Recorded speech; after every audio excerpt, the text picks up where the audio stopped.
That doesn't mean you're being exploited because you voluntarily enter into a relationship that makes you better off. There's nothing free or voluntary about a relationship that you enter in which you, as a working class member of society with no capital, must submit your time and your labor to another class of people that have all the resources, land, and the means of production, which, by the way, they violently dispossessed you of in the first place. Over the centuries, over time, this has happened, and now are reinforced through artificial laws backed up by a militarized police force, and tell you that you either work for them or you can starve. That's not voluntary, that is coerced labor.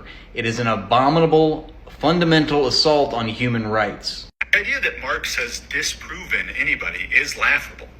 Marx's political and economic ideas have been tried in different countries throughout history, and they've often resulted in disastrous failure.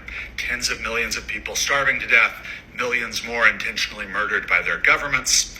Then those governments collapse into totalitarian states and abandon the communist Marxist ideals. Notice all these Marxist societies, they just collapse on their own, right? They just internally combust. This is your typical liberal comment which shows everyone that you have zero material analysis of history and you just side with whoever is victorious. In this case, the imperial Western powers who write the history. So yes, according to the US State Department, Marx was wrong, communism is evil, and socialism bad. Let's just neglect that the US has murdered a third of the world's population, spends nearly $1 trillion a year fighting, cooing, genociding, bombing, invading, intervening, sanctioning, blockading every socialist development in the world. Let's not mention all the Marxist, socialist, communist, democratically elected leaders that have been assassinated by the CIA in the 20th century. He's literally neglecting the entire history of US imperialism like it just never happened. It had no effect